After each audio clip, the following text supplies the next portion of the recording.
Have you ever felt like you're going crazy in a relationship? Like something's off, but you can't quite put your finger on it. You're not imagining things. There are psychological games happening right under your nose that are so subtle, so carefully disguised, that most people never see them coming. And by the time you realize what's happening, you've already lost yourself in the process. Today, I'm going to reveal the invisible manipulation tactics that keep you second-guessing reality, and more importantly, how to protect your peace and reclaim your power. If you've ever felt confused, anxious, or emotionally exhausted in a relationship, this video might just change everything for you. Before we continue, if you're serious about transforming your relationships and developing the kind of emotional intelligence that protects you from manipulation, hit that subscribe button and turn on notifications. We're building a community of people who refuse to settle for toxic dynamics and choose authentic connection instead. Let's dive in. Let's start with one of the most psychologically powerful and damaging tactics: intermittent reinforcement.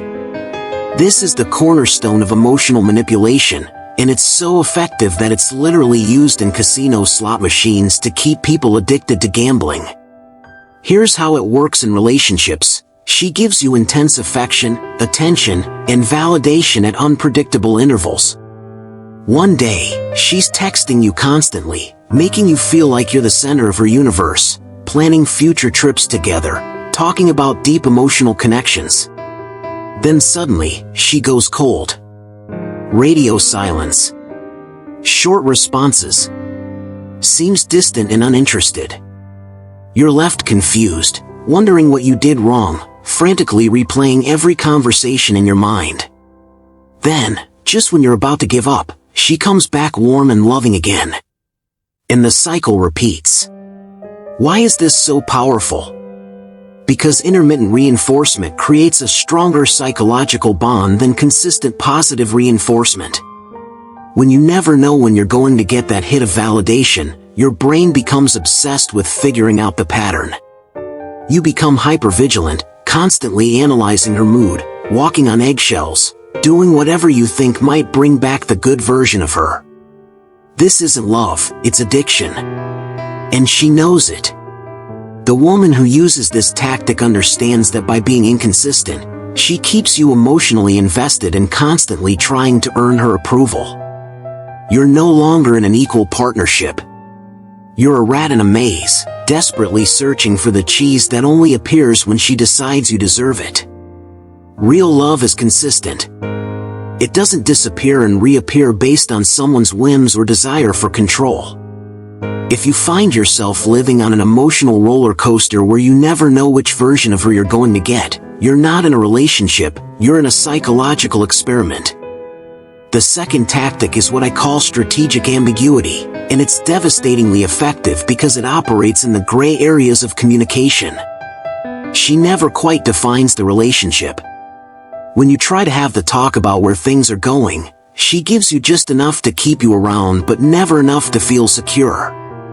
She says things like, "I really like you, but I'm not ready to put labels on things yet," or "Why do we need to define it? Can't we just enjoy what we have?" Meanwhile, she maintains connections with other guys, posts ambiguous content on social media, and keeps you wondering where you stand. When you express discomfort or ask for clarity, she makes you feel like you're being needy, controlling, or rushing things. Here's what's really happening. Ambiguity is a control mechanism. By refusing to clearly define the relationship, she maintains all the power. She gets the benefits of having you emotionally invested while keeping her options open. You're left in a state of constant uncertainty, which makes you more likely to compete for her attention and less likely to walk away. But here's the truth that will set you free. People who want to be with you will make it clear. They won't leave you guessing. They won't make you feel like you're asking for too much when you want basic clarity and commitment. Ambiguity isn't mysterious or romantic, it's often calculated. A woman who respects you will have honest conversations about expectations, boundaries, and the future. She won't use your desire for clarity as a weapon against you or make you feel insecure for wanting to know where you stand. If you've been in a situationship for months or even years, wondering if you're together or not, that's not an accident. That's a choice she's making. And you need to ask yourself why someone who claims to care about you would be comfortable keeping you in a state of perpetual confusion. The third tactic is emotional baiting, creating situations designed to trigger jealousy, insecurity, or emotional reactions, then watching to see how you respond. She might mention an ex-boyfriend in a way that seems casual but is clearly designed to make you jealous. She'll talk about how he was so successful, so romantic, or how they had such a deep connection. Or she'll bring up other guys who are interested in her, mentioning how someone at work keeps asking her out or how she got hit on at the gym. Sometimes it's more subtle. She posts photos on social media that seem designed to get attention from other men. She's overly friendly with guys in front of you, then acts surprised when you're uncomfortable. She creates scenarios where you're made to feel jealous or insecure, then criticizes you for being jealous or insecure. This is manipulation masquerading as innocence. What? I was just talking about my day. Why are you being so sensitive? Here's what this is really about. She's testing how much control she has over your emotions. She wants to see if she can trigger you, if you'll compete for her attention, if you'll react in ways that prove you're emotionally invested. Every time you take the bait, you're giving her evidence that she has power over you. But there's something deeper happening too. By keeping you in a state of mild anxiety and competition, she ensures you never feel fully secure in the relationship. And people who don't feel secure are easier to control. They try harder. They tolerate more. They're less likely to have boundaries or walk away. A mature, secure woman doesn't play these games. She doesn't need to manufacture jealousy to feel desired. She doesn't use other people as props in her relationship with you. She communicates directly about her needs and doesn't create dramatic situations to test your reactions. If you find yourself constantly being baited into emotional reactions, take a step back. Don't take the bait. Respond with calm indifference to these tests.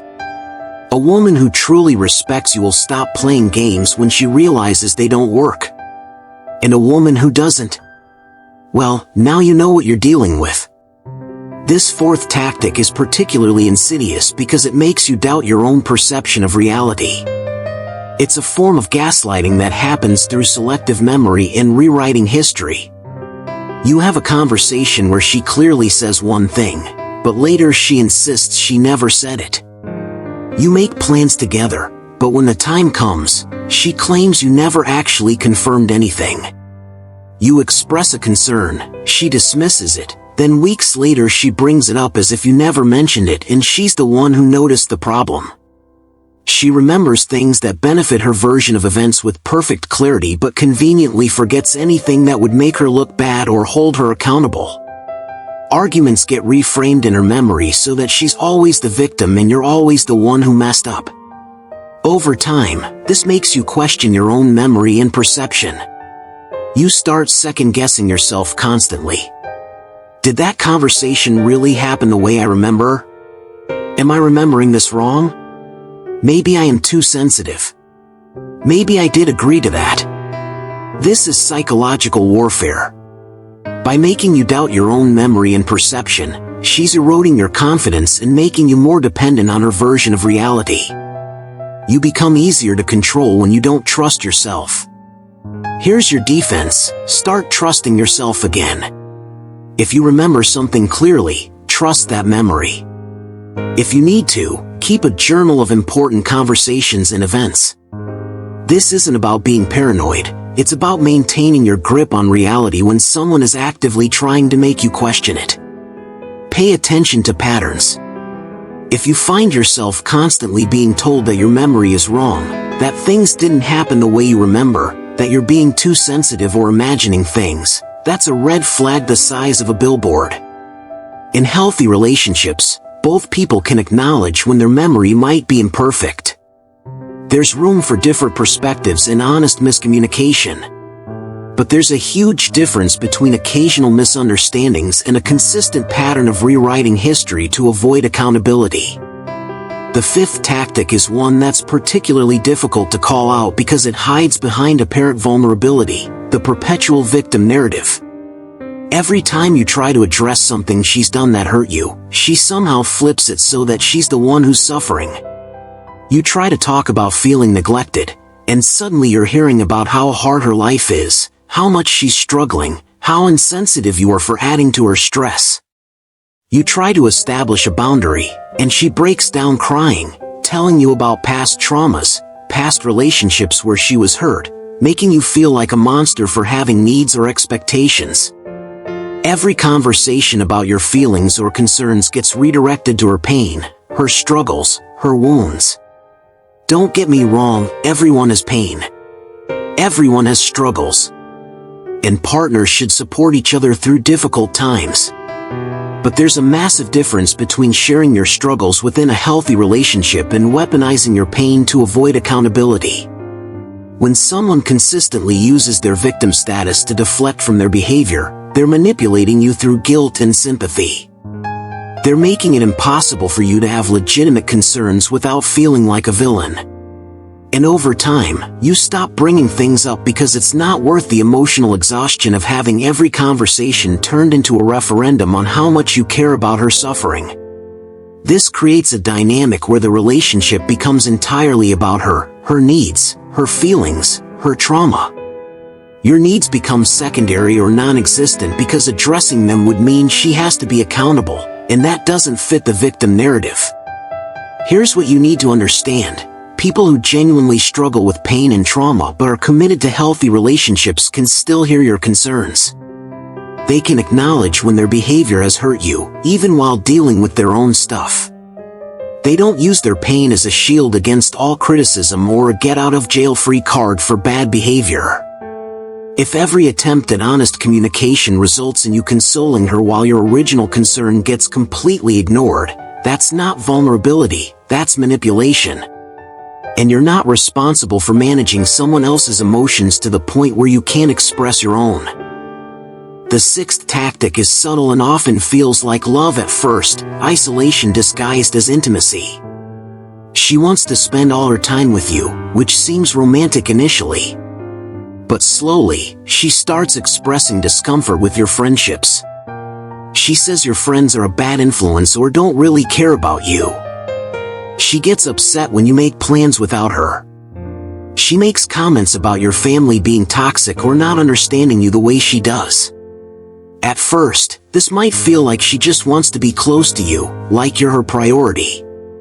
But over time, you realize you've become distant from your support system. You see your friends less. You've stopped going to certain activities because they cause arguments. You're careful about what you share with family because she's sensitive about being discussed. This is isolation, and it's one of the most dangerous manipulation tactics because it cuts you off from the people who might help you see what's happening. When you're isolated, you have no outside perspective. You have no one to reality check the situation. You become entirely dependent on her for social connection and emotional support. And here's the kicker. She does this while making it seem like it's about how special your connection is. I just love being with you so much. They don't understand what we have. It's us against the world. These phrases sound romantic, but they're actually incredibly troubling when they're used to separate you from healthy relationships. Love doesn't isolate, it integrates. A woman who truly loves you wants you to have strong friendships, healthy family relationships, and outside interests that fulfill you. She knows that you having a rich, full life makes you a better partner. She's not threatened by the other people who care about you. If you've noticed that your social circle has shrunk significantly since entering the relationship, if you feel guilty about spending time with friends or family, if you've started making excuses for why you can't attend events or gatherings, pause and examine what's happening. Your relationships with others should enhance your romantic relationship, not threaten it. And if someone needs to isolate you to keep you, they're not keeping you through love, they're keeping you through control. The seventh and final tactic I want to discuss is what I call moving the goalposts, and it's absolutely exhausting. You do exactly what she asks, meet exactly the standard she sets, and then suddenly the standard changes. She says she needs more quality time, so you prioritize date nights and dedicated time together. Then she says you're being clingy and she needs space. You give her space, and then she says you don't care enough and aren't making her a priority. She says she wants you to be more open emotionally, so you share your feelings and vulnerabilities. Then she uses that vulnerability against you later or says you're being too emotional and need to be stronger. She says she wants more spontaneity, so you surprise her with plans. Then she's upset that you didn't consult her first and respect her schedule. No matter what you do, it's never quite right. The target keeps moving, and you're left feeling like you can never win, like you're constantly failing to meet some standard that you can't even identify because it changes based on her mood. This is crazy-making behavior, and it's designed to keep you in a perpetual state of trying to please her while never feeling successful. It ensures that you're always slightly off balance, always working to be better, always feeling like the relationship problems are your fault because you're just not getting it right. But here's the truth, if the standards in your relationship are constantly changing and contradictory, the problem isn't that you're not meeting them, the problem is that they're being deliberately designed to be unmeetable. In healthy relationships, people communicate their needs clearly and give their partners a fair chance to meet those needs. When needs change, they communicate that change directly rather than waiting for you to fail at reading their mind. And when you do make an effort to meet their needs, they acknowledge and appreciate that effort rather than immediately finding something new to criticize. If you find yourself exhausted from constantly trying and never succeeding, if every effort you make is met with yes, but if you can never predict what will make her happy because what worked yesterday makes her angry today, you're not dealing with someone who has complex needs. You're dealing with someone who's using those shifting standards as a control mechanism. So where does this leave you? If you recognized multiple patterns in what we've discussed today, you might be feeling a mix of emotions right now: anger, sadness, relief at finally having words for what you've been experiencing, maybe even doubt about whether you're just being paranoid. First, trust yourself. If these patterns resonated with you, if you felt that knot in your stomach multiple times during this video, your instincts are probably right. Don't let anyone, including the person engaging in these behaviors, convince you that you're imagining things. Second, understand that recognizing manipulation is the first step, but it doesn't automatically tell you what to do next. Every situation is different. Some relationships can be healed if both people are willing to acknowledge problems and do the work. Many can't, especially if the other person refuses to see their behavior as problematic. What I can tell you is this: you deserve a relationship where you feel seen, valued, and secure. You deserve someone who communicates directly rather than playing games. You deserve to have your reality acknowledged and your feelings respected. You deserve consistency, honesty, and genuine partnership. If you're in a relationship with these patterns, you have some difficult questions to ask yourself. Is this person capable of and willing to change? Have I clearly communicated my concerns and boundaries? Am I staying out of love or out of fear, obligation, or misplaced hope? What would I tell a friend if they described this relationship to me? Sometimes love isn't enough. Sometimes recognizing manipulation means accepting that the person you care about is not healthy for you, and the most loving thing you can do, for both of you, is walk away. And if you do walk away, know that you're not giving up on love. You're making space for real love, the kind that doesn't require you to lose yourself to maintain it. For those of you who are single and watching this to avoid these pitfalls, you're already ahead of the game. Awareness is protection. Know these patterns so you can spot them early. Trust your instincts when something feels off. Don't ignore red flags in the hope that they'll disappear. And never, ever compromise your sense of reality or self-worth for a relationship. Remember, the goal isn't to become cynical or mistrustful. It's to develop discernment, the ability to see clearly, to distinguish between genuine connection and manipulation, between love and control. Before we close, I want to leave you with a powerful truth. The right person for you won't play games with your mind or your heart. They won't leave you confused, anxious, and constantly questioning yourself. Real love brings clarity, not chaos. It brings peace, not perpetual anxiety. It builds you up rather than tearing you down. If you found value in this video, do me a favor, hit that like button so this message can reach more people who need to hear it. Subscribe to Aphorism Archive for more content on building healthy relationships and developing the emotional intelligence to protect yourself from manipulation. And drop a comment below. I want to hear your thoughts, your experiences, or even your questions. This community thrives on honest conversation, and your voice matters here. I also want to remind you, you're not alone in this. So many people have experienced these patterns and come out the other side stronger, wiser, and more capable of recognizing and creating healthy relationships. You can too. Thank you for watching, for being part of this community, and for committing to your own growth and well-being. Until next time, remember, know your worth, trust your instincts, and never settle for games when you deserve genuine connection. This is Aphorism Archive, and I'll see you in the next video.